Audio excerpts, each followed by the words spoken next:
Hi, everybody. I'm Bob Bowman, Editor-in-Chief of Supply Chain Brain, and I want to welcome you to this special presentation on planning for the future and present of warehouse automation, presented by Texas. It's the first in Texas's three-part Warehouse Tech Outlook webinar series, providing insights into the supply chain technology landscape for the near, middle, and long term. Now, one quick note before we get going, there will be an audience question and answer session at the end of this presentation. Audience members are encouraged to submit their questions at any time during the presentation by clicking on that Q&A button at the bottom of your screen. So what does the future of distribution hold in 2023 and beyond? Today, we're going to address potential challenges and opportunities in supply chain and warehousing, with a spotlight on existing and emerging technologies. Insights from today's speakers should be of particular value to those planning to attend Promat 2023 in Chicago, May 22nd through 25th. So allow me to introduce our speakers for today. Christian Dow is Executive Vice President of Product Groups and Membership at MHI. Christian's background in industrial automation dates back to 1995. Currently, he oversees the 18 industry groups that operate under MHI. Christian is also managing executive for the SLAM industry group, which focuses on fulfillment processes and brings practitioner and systems providers together to work toward near-term solutions. Later this year, Christian is introducing a new group to MHI, the Advanced Energy Council, which will focus on sustainable motive power solutions. Now, Eugene Demetri is editorial director of Robotics 24/7, a site dedicated to covering developments in practical commercial applications of robots, automation, and related technologies. Prior to joining Peerless Media, he was a senior editor at Robotics Business Review and the Robot Report. Eugene has also worked for B&A, now part of Bloomberg, Computer World, and Tech Target. And Guy Courtin is Vice President of Industry and Advanced Technology at Texas, an omnichannel supply chain technology provider. In his current role, Guy leads Texas's advanced technology and automation go-to-market strategy. He brings over 20 years of experience in the supply chain industry, having held senior leadership roles at Six River Systems, Infor, and i2 Technologies. In addition, he's been an industry analyst covering the supply chain and retail spaces for SCM World. So welcome, everybody. With that, let's move into the panel discussion portion of our presentation. I'm going to be posing a number of questions to our experts here, and I'm going to start by asking Guy to tell us, how has the narrative around warehouse automation evolved over the past year? Thanks, Bob, and thanks everybody for joining us today. And yeah, I think this past year has been, really interesting from the automation perspective. I think one of the big themes that we've seen is the shortage of labor. So obviously we are seeing, tight labor markets. We're seeing a lot of turnover when it comes to warehousing fulfillment. We're seeing a lot of need for automation to complement and sometimes supplement that labor. I think the other big theme, at least I'm seeing, is sort of the macroeconomic pressures, right? Inflation, we have a war. It's been a year now, a war in Europe. We're seeing a lot of that pressure when it comes to consumer and buying and things of that nature. So I think that's another sort of headwind that we're starting to see that impacts not just necessarily the automation, but really the market as a whole and fulfillment as a whole. But I think the one big one I think that I've seen, at least in automation, and particularly this past year, is still this confusion in the market. And what I mean by that is that, there are still so many different, which is a good thing in a way, but there's so many options when it comes to automation solution providers, what use cases the automation providers address, that there's still a lot of confusion when it comes to the customers understanding what exactly is my option when it comes to robotics and automation. What use case am I looking to solve? And oh, by the way, when I figure that out, all of a sudden I've got a deluge of service providers that are out there, and how do I cut through all that to figure out exactly what makes sense for me? So it's been interesting this past year, the macroeconomic situation, continual labor strain, but also I've seen sort of, companies that I speak with start to take a pause and say, well, wait a minute, there's a lot of options out there. What do I need to do? How do I figure this out? And maybe I slow down a bit before I jump into the automation world. It doesn't mean it's going away. I just think we're going through sort of a process of people understanding more what it really means for them. Yeah, really no lack of solutions. And I'm hoping that our discussion today will help our listeners and viewers to get a sense, get their arms around just what they should be looking at in this very confusing environment right now. So, Gene, let me pose one to you, and that is, how are the concerns about a downturn in the economy affecting warehouse investment? Yeah, thanks, Bob. There are definitely a lot of economic headwinds, a lot of challenges right now, and there have been setbacks. We know that there have been supply chain snafus affecting not just the warehouse providers, but also robotic suppliers as well. There have been layoffs at a lot of tech companies over the past few months, and there's a slowdown in startup investment and innovation. But at the same time, I would say that many warehouses and distribution centers and 3PLs are really doubling down on investment. They're really looking very seriously at investment in robotics automation because of the chronic labor shortages that we're having, and also because of the need to invest in global competitiveness. Everyone's looking ahead, and they know that if they don't set themselves up now, whenever the current downturn ends, they're already going to be behind. You know, it seems like it's one of those instances where it just isn't any choice but to make at least some kind of investment, especially as you say, with labor being what it is, you just can't sit still and do nothing. You'll just not survive. Let me ask you, Christian, you have a good perspective on this. You know, we talked a lot here already about automation, a lot's being made about it. The question is, you know, is it a fad or is it really here to stay? Oh, I don't know how it could be a fad at this point. I mean, hearing what Guy just had to say about the confusion in the market and the labor strain, one of the groups that operate under MHI, the solutions community, had a panel of practitioners, and our panelist from Kroger last year said sometimes it's not even about the ROI, it's about whether or not anything's going to get done in the first place. And so with the labor challenges and with a lot of the other factors and supply chain issues, and, you know, can automation help you with those kind of solutions? And, you know, whether or not the job's going to get done, whether or not you're going to lose your customer base because you're just not able to deliver at all. And so if you look at it, I don't think that it's a fad. I think that it is something that is not only here to stay, but it is, you know, we're going to have to keep looking for new ways to automate. And the panel we actually had the topic was augmenting human capital.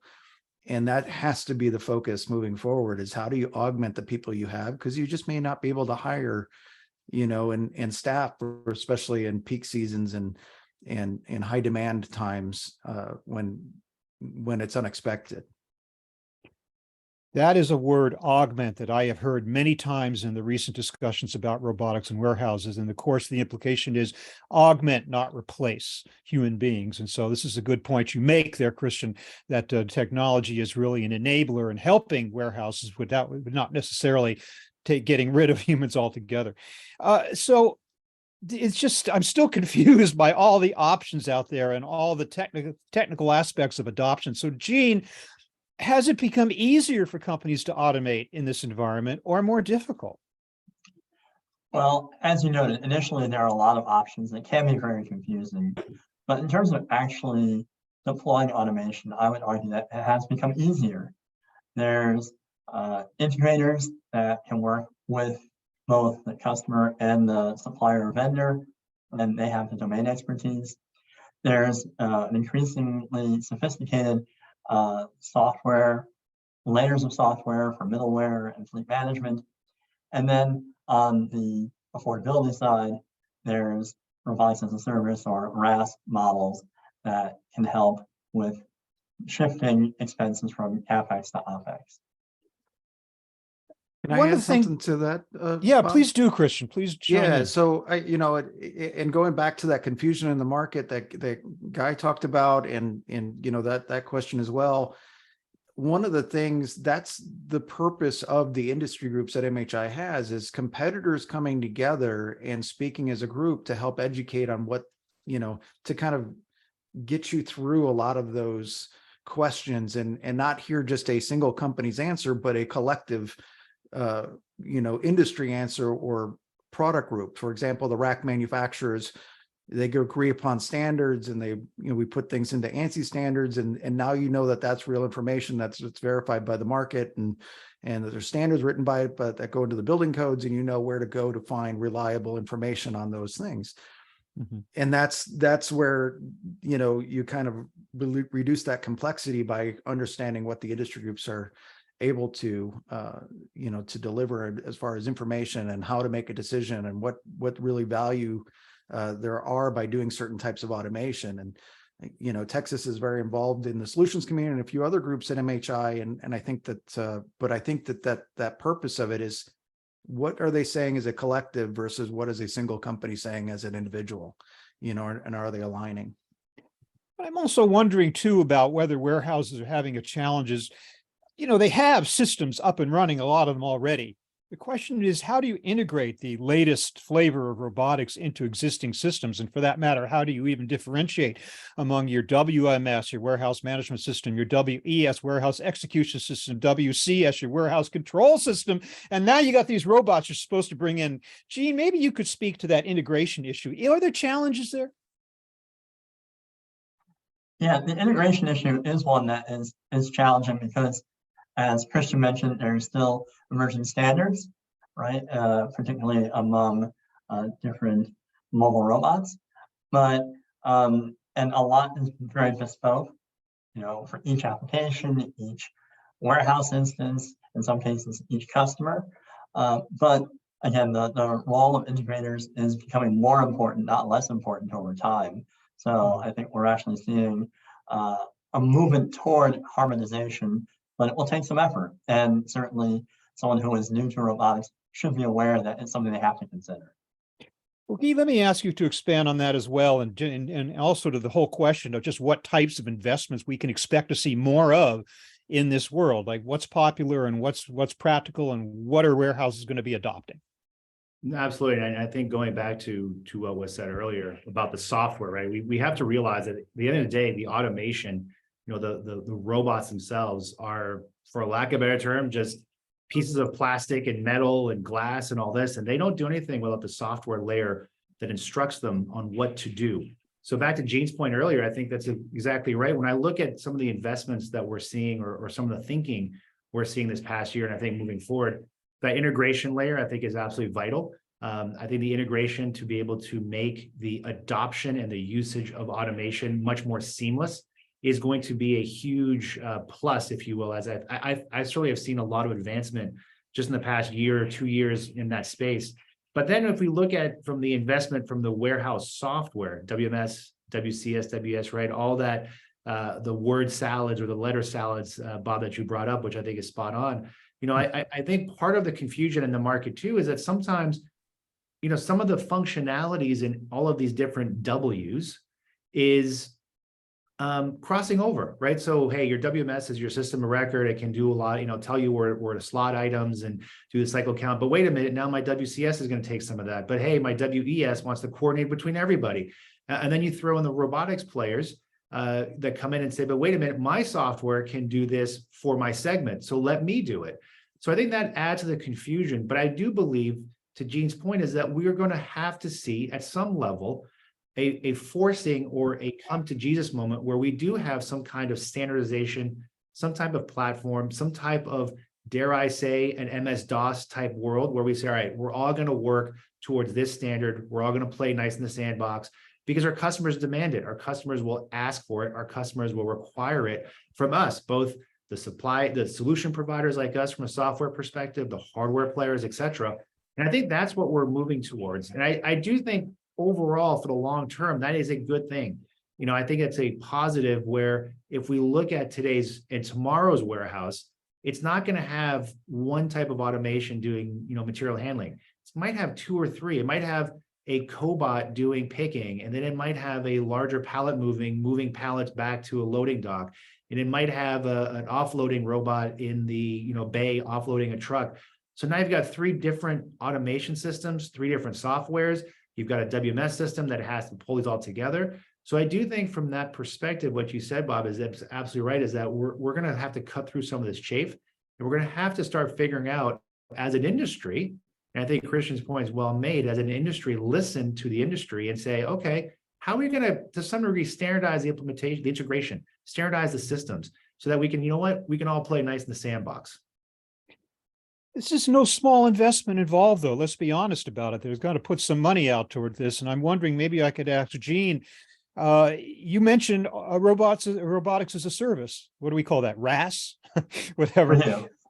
That seems like a good solution to a more flexible approach that you can scale up and down your robotics in time with your needs of the season and the like. Do you think that might be an attractive option for these companies who are saying, whoa, I spent all this money, I'm going to get locked into a system that's not necessarily going to be reflective of my actual needs at any given moment? Well, and some of the advantages of RAS, or Robotics as a Service, is not only can you scale your fleet as needed with seasonality, but you also are not the one responsible for maintaining and monitoring those fleets, right? That the robot provider or the integrator handles that level of management. So you don't have to have a bunch of roboticists on your staff if you're a 3PL or a retailer, because frankly, they're not interested in that. And so now RAS can sometimes be referred to as robots on demand or leasing. There are some different flavors within that, but it absolutely offers the flexibility that a lot of end users who are new to robotics or don't want to get in the weeds of technology management can handle. Mm-hmm. Let's switch gears for a moment and talk about the big material handling show of all time in this country, Promat, coming back 2023, March 20th through 23rd. Let's get clear on those dates in Chicago. Christian, what kind of tell us a little bit about what Promat has to offer this year? Yeah, so it first of all, it's going to be by far the biggest show that we've ever had, and we are completely sold out of the two main halls in McCormick Place, the North and South Hall, and there'll be over 1,000 exhibitors. So there's going to be plenty of things to see there. One of the things that I think I would start with and pay attention to is that there are over 150, I think there's 154 on-floor seminars that happen. And these are really where you can find that needle in the haystack, looking for a solution to the problem you have, where you can start looking at the topics and what's going to be addressed there, and plan that out before you come to the show so that you can, instead of just walking the floor aimlessly looking for the needle in the haystack, you can kind of dial into, hey, here's some topics to help me think about this topic or this technology, or, these solutions that address my problem as I walk the floor. So the other thing is that there's a lot of great events around the show. So pay attention to the networking sessions, the keynotes. As a previous exhibitor, as a member company prior to joining MHI, I would kind of say that 45% of what happens at a trade show is on the floor during the exhibition, and the other 55% was everything else that you did with that time during the hours of that, or the days that show happened on. So, pay attention to the other opportunities, things that are happening off the floor, the things that are happening in the rooms, and the evening events. There's a lot of opportunities to find and meet the people that you need to meet to solve your challenges. And then there's the MHI booth, which we're putting prominently at the front of the North Hall, so that if you have any questions or you're looking for a direction to find that needle in the haystack, come and find our team. We'll definitely help you find what's needed. And that's a little different. We used to put our booth way in the back and it was hard to find. We're going to be very prominent. We want to be there to help guide people to find that solution for their problem. Well, speaking as a journalist who has been to more than a few Promats in his time, I can say that the educational aspect is extremely valuable. So thanks for that, Christian. Gene, what's going to dazzle us at Promat this year? What kind of new technology can we expect to see? I'm looking forward to walking the floor and seeing them for myself, even though I'm already aware of a lot of the companies that will be there. But I think we'll see more flexible storage. So, there's the automated storage and retrieval systems that are big blocks, but with that combined with mobile robotics, you're seeing more scalable, more flexible storage. I think that's one innovation. We'll see some more discussion, I think, around interoperability and software and robots of all kinds. To Dee's point earlier, I'm always looking forward to seeing new mobile manipulators. Humanoid robots might be a ways out, but there's some really exciting developments for applications such as truck loading and unloading. And so I'm really looking forward to seeing more of those robots, which have only just emerged in the past few years. And then, new applications in materials handling, in picking, combinations of robotics hardware with machine vision and AI. Those are really where the cutting edge is of robots that can actually help businesses in the here and now. Guy, as somebody with his finger on the pulse of this industry, I wonder what you get a sense of the topics that seem to be trending in advance of the show. Yeah, I to mirror to what Gene said too, I'm interested to see more of these robotic partnerships to some degree, right? If you look at, like Locust and Berkshire Gray that just announced a few months ago, their partnership was they're using Locust bots to bring items to a put away wall. I think that's going to be interesting from that perspective. If I look back at these events of the past, let's take COVID out of it, but, prior to COVID and maybe even right after COVID, what was interesting is that we saw sort of this rise of automation becoming from hey, that's kind of the cool circus act we all want to go see, to now being prominent, to now being, it is the big driver, if you will, for a lot of these material handling shows and other shows for that matter. What is automation doing? What are the automation vendors? But they were all in their own little world. What I mean by that is, oh, here's a new auto bagger, or here's a new AMR system, which is fantastic. What I think we're going to see more of, like I said, and I think Gene touched on it, is how are we seeing some of these interoperability between automation vendors, right? How are partnerships starting to create where if I'm a customer and I have a warehouse and I say, what, I don't just have a picking problem, I also have a put away problem. I also have a cycle count problem, whatever that may be. So I look to you and look to you, the audience, in terms of at a Promat, show me what solutions can you come bring together to solve a bigger problem than just one specific one within my warehouse. So I think that's one thing I'm looking forward to seeing myself. But I think, as we push forward too, what I'm also interested to see is how is the audience in terms of who they are. What I mean by that is, in the past, I feel like robots automation has been very much geared towards the operators, the warehouse operators, right? Really the people in the warehouse doing that fulfillment, a really critical job. But now I'm starting to see, well, what about like in retail? How's that pushing out into the store? I look at healthcare. How's that pushing out to the hospital area? I look at last mile fulfillment. How is the integration between my picking processes in a warehouse and then potentially an automated distribution robot? How is that going to integrate? So I think we're starting to see that momentum where it is not just for, and I use this term endearingly, us robotics nerds who love this stuff and who've seen it and who've breathed it for the past few years. It is now starting to go into more, not yet, but it's starting to creep into some of that mainstream. So I'm interested at Promat to see, again, from the audience perspective, are we going to start seeing more people that are, shall I say, away from the warehouse, but are starting to leverage or look at more automation to do their job, whether it's fulfillment, whether it's in a retail facility, whether it's in a healthcare, et cetera. And I think that's going to be really interesting to see. And it's a trend I believe we're going to start seeing more of, is that we're going to start seeing those other aspects, those other camps, if you will, being interested. If I may, one sort of reflection of that, I was at NRF beginning of this year, and it was really interesting because we started to see more automation vendors on the floor. Now, not just the traditional, automation vendors doing POS systems, but folks doing, cycle counts with drones, automation for picking in the warehouse or MFC. So that's what I'm looking for as we move forward, and especially this year at Promat. Mm-hmm. Yeah, interesting the point you should make about integration, because a lot of these solutions are kind of very niche, very point solutions, robot that does this thing, robot that does that thing. And yet at some point they got to talk to each other.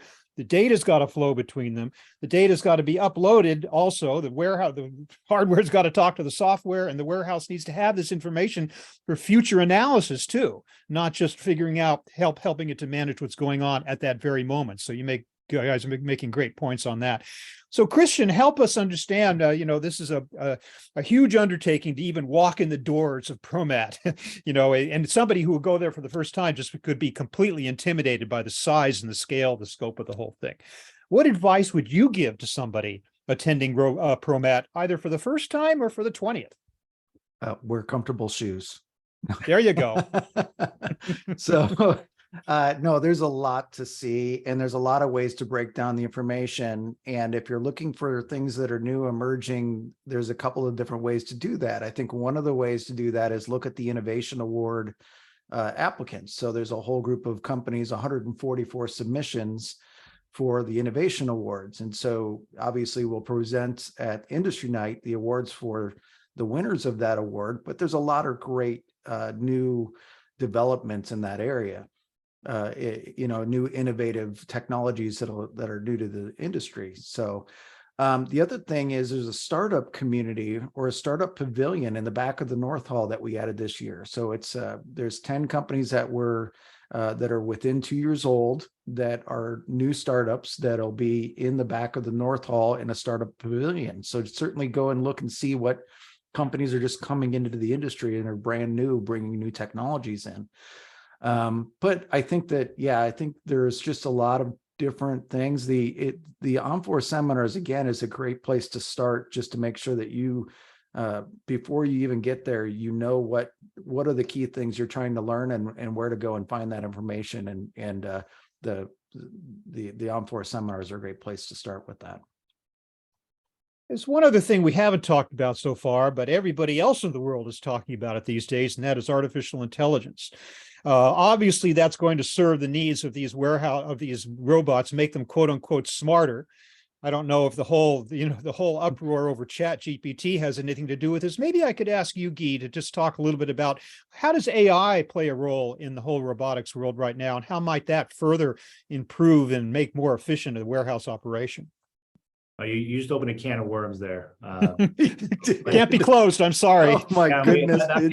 You've thrown Pandora's box wide open. So I'll give the quick answer, and then we can schedule another 3-hour session. Okay. I think it to me, AI and ChatGPT obviously has thrown this into the forefront of everybody's mind. I think at some level, I look at AI and I say, come on, like AI has been around at some form or factor for the past 20 plus years. I mean, I'm going to date myself here. But, when I studied computer science back in college, which was not in this millennium, it was in the past millennium, I actually took a class on artificial intelligence. Right? Now, of course, it's evolved. I certainly am not going to say it hasn't evolved between the computation power and the algorithms we have. We're able to do a lot more with the data that's out there. I do think what's interesting about this conversation of AI and robotics is something that we, one of you, I forget which one, I apologize, mentioned earlier in the session is, robotics also throws off a lot of data, right? Automation by itself consumes, but produces a lot of information. And the one key aspect of good artificial intelligence is data. So I think the opportunity we're seeing here is that all of a sudden we recognize that the robots we have out there, let's take in a warehouse, the robots are throwing off so much information on a regular basis. How can we now ingest that and put it in an AI engine or whatever engine you want to call it? And how do we get better results about things such as, pick paths or labor or where I slot items, or even potentially, the time it takes from picking an item from it actually being delivered to the final destination it needs to be. So I do think from that perspective, this whole notion of leveraging all this digital exhaust that automation is creating to become or to create a better AI engine, I do think there's some really opportunistic and some really cool things we could do. The question becomes too, for warehouse operators and others, is what questions do we want to ask? What are we trying to get to with all this data?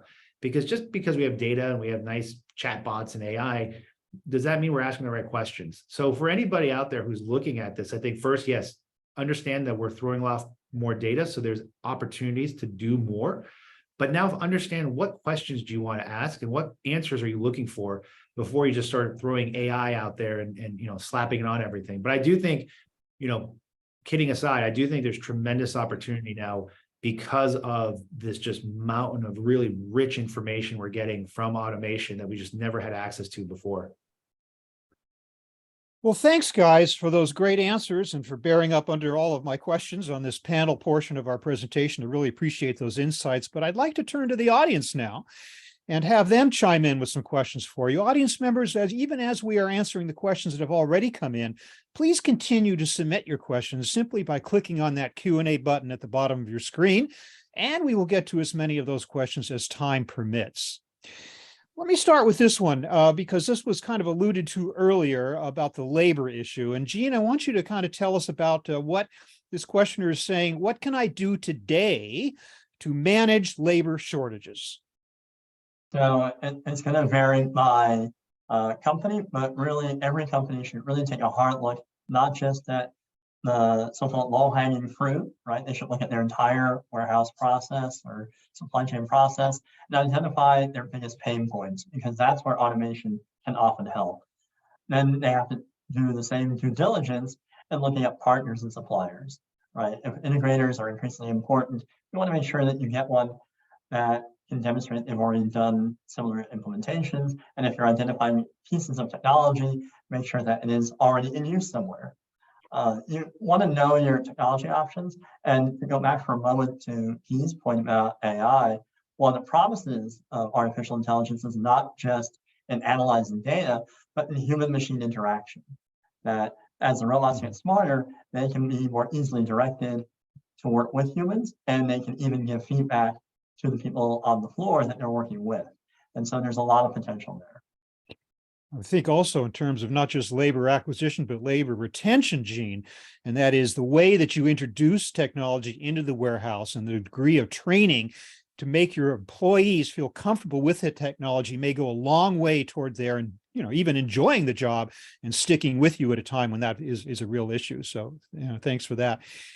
This questioner is saying, to Guy's earlier point, asking, is the open source robotic operating system, or ROS, is that a viable platform to achieve the standardization that's needed? So you're saying to Guy's earlier point, maybe I'll ask Guy and maybe Gene can chime in as well. I think it's a start. I think there's certainly places we can look to how do we create those standards, right? So like I know, I'm usually in Massachusetts, but Mass Robotics, right, a nonprofit, they're doing things like this.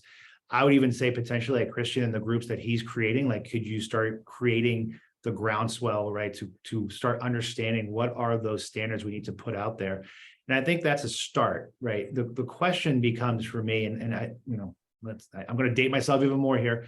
Let's go back to the VHS versus Betamax debate, right? It's which one do you pick and which one comes out on top. And sometimes what happens is that the consumer votes with their wallet, so to speak, and that's what becomes the standard. And this could be the case here. I will freely admit, I'm not sure. I don't know where this is going to go, but I do think we need to get there at some point. I do think these associations are going to be, I believe, the groundswell that's going to push us in that direction. But at the end of the day, it does come down to commercials, and it's whomever sort of creates that market share, that ability to capture the most of the market financially, that will potentially set the standard. I don't think anybody really picked MS-DOS as a standard when it came out, but our friend Bill Gates pushed it through. So I look for the same. And I do think that once we get to that point, it will unlock a lot of other opportunities within the market and within interoperability and working better within the warehouse and beyond the warehouse, right? I think to me, that's some of the exciting part is, well, okay, now can I connect my automation in the warehouse with my last mile fulfillment automation? Can I connect it with my factory? Can I connect it potentially with my driverless truck that's moving inventory between point A and point B? So I look at it from that perspective as that could truly unlock things that we only dreamt about and some things we don't even think about yet. Gene, what's your observation on that? Yeah, a lot of the mobile robot fleets that are already out there do rely on ROS. And as an open source platform, it has the advantage that the whole community can contribute to it. At the same time, a lot of mobile robot providers use proprietary software and proprietary fleet management systems that then they have APIs out to the WMSs. And so, again, it's that evolving software stack that you sort of have to keep an eye on and to understand when you're talking to an integrator or a robotic supplier, what provisions do they have for their machines to talk to everyone else's? And that may even be conventional non-robotic automation like conveyors, elevators, trucks, all that sort of stuff. And so ROS is important in the ecosystem, but it's by no means the end of the story. Okay.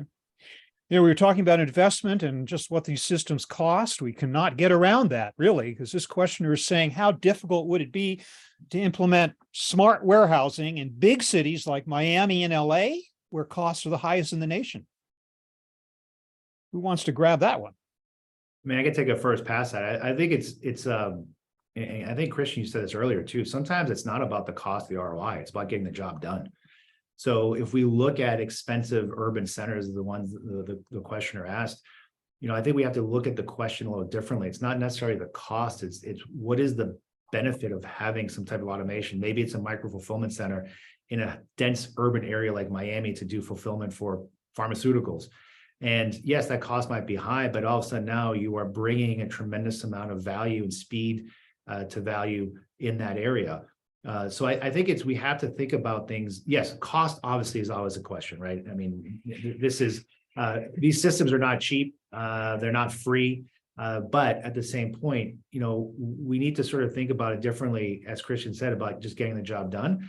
And then I think we need to think about from a segmentation perspective. So maybe the cost of putting some kind of, lights out, or dare I say lights out, but some kind of automated warehouse in Miami might seem very costly.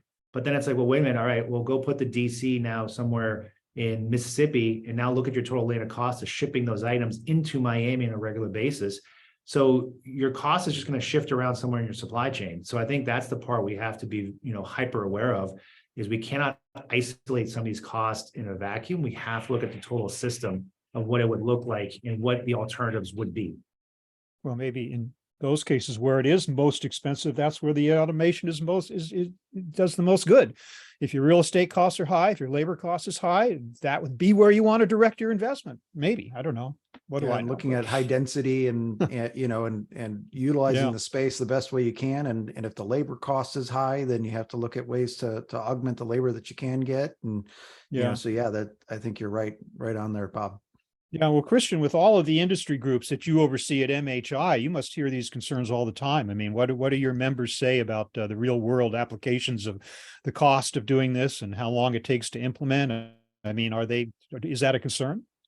Yeah, sure. Especially the last couple of years when the backlogs went out more than a year, 18 months or 2 years. And, so it's been a challenge to get things done at that point, especially with the biggest player taking a lot of the capacity from our members. But I think now that things are freeing up, I think that there are a lot of opportunities to get new projects done and be able to implement things in tighter spaces. And, so I think that this is the right time to start looking at those projects.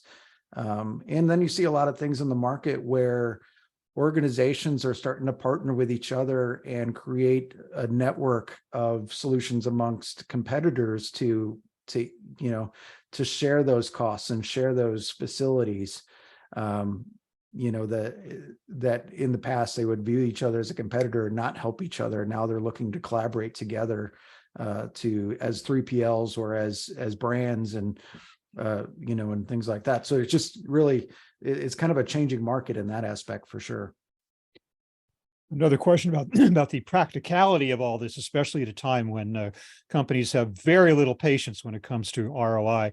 And this question is, how long does it take to get AMRs or autonomous mobile robots up and running in a warehouse? Guy, what's the time frame on that? Well, I want to put my old employer's hat on. You're looking at it obviously depends. I hate to say that term, depends. But when we think about AMRs, the beauty of AMRs is that there's very little infrastructure change overall.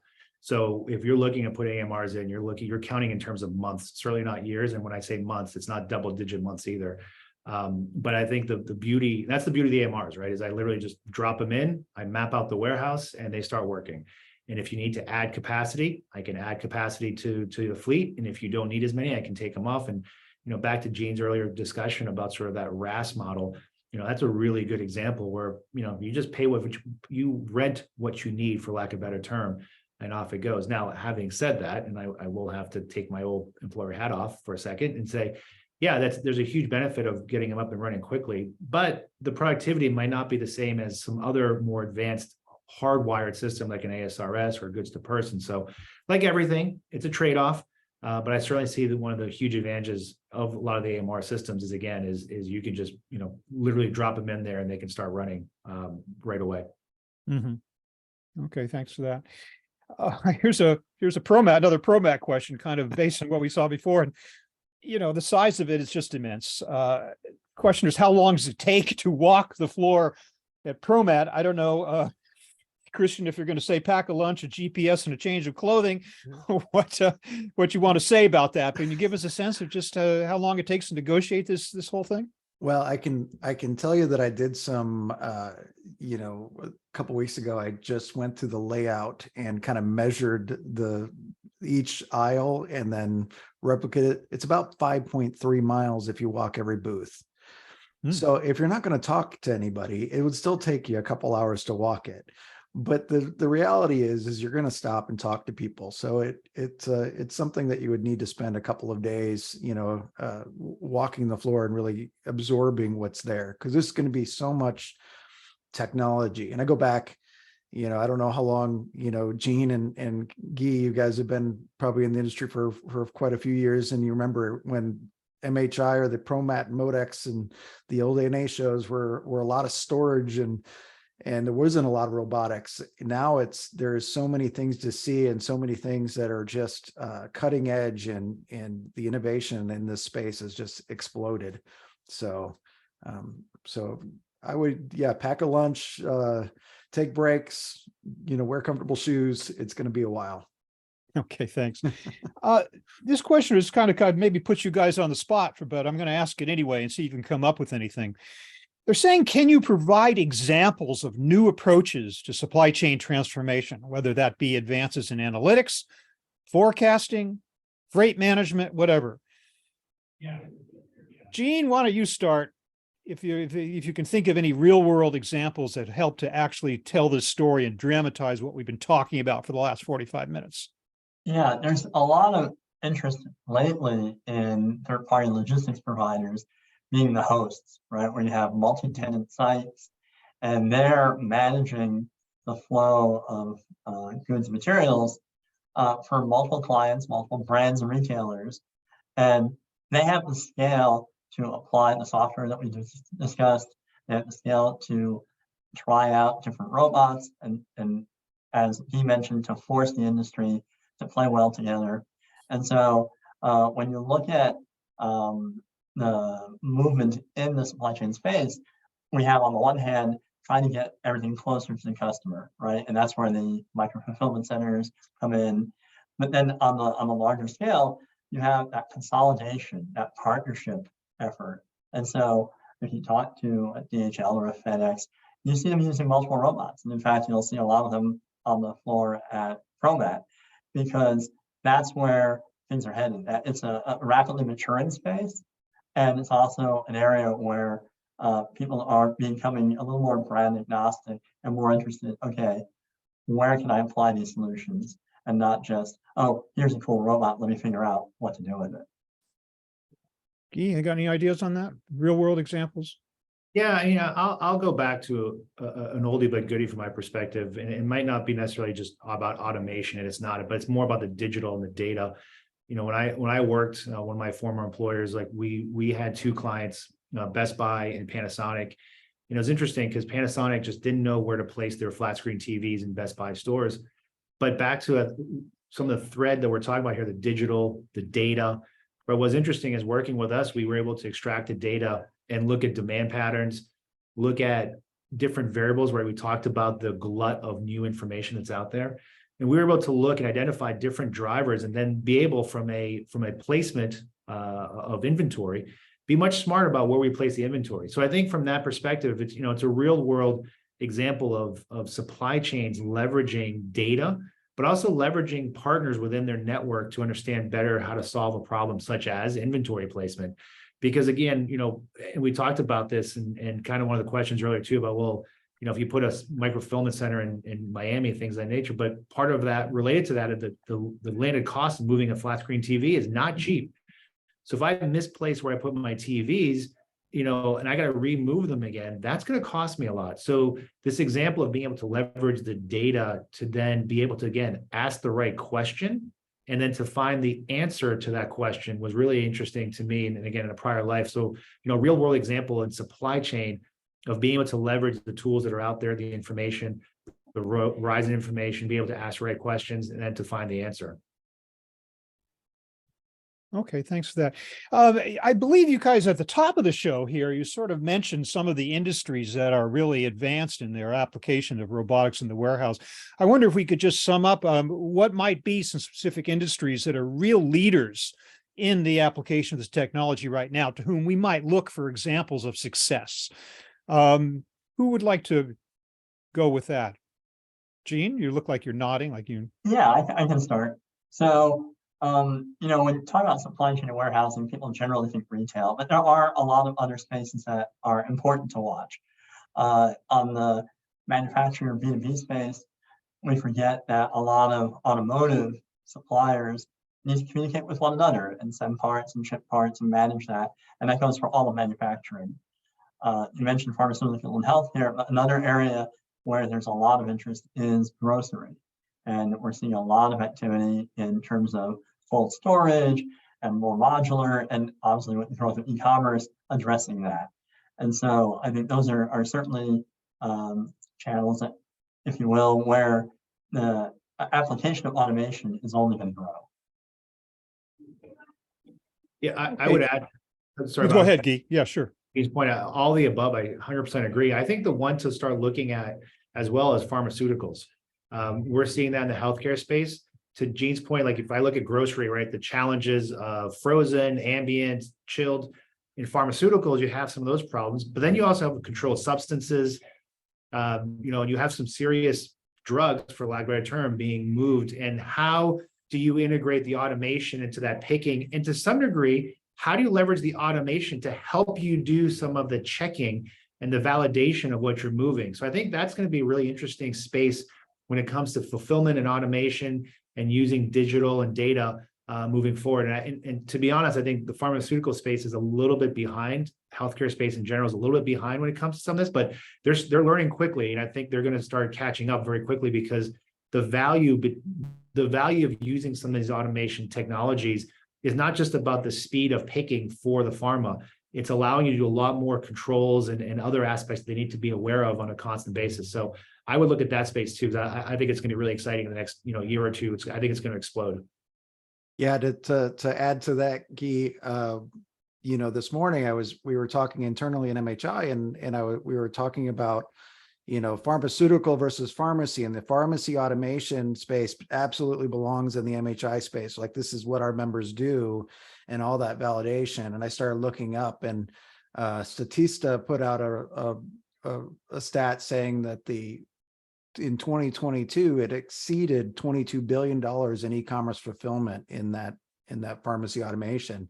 And the US number is 3.7 billion. China is a little bit bigger at over 6 billion, but that market is continuing to grow as as e-commerce fulfillment for your online, medications are becoming more important. And you know what? We're all getting older and we're living longer. So we're needing more and more of these, pharmaceuticals to keep us healthy. So yeah, that's to some degree the perfect storm that we're starting to see in that space. Thanks for bringing that up, Guy. I really appreciate that reminder. Okay. Well, guys, we are just about out of time, sadly to say, but we have time for just one final question, and I'm going to torture Guy with it just because of his current previous comment. And your final question here, Guy, is this: what is the first step to starting on a new automation project? All right, so I want to take that and give you actually 3 parts to that one step, but I do think it's important to think about these 3 aspects.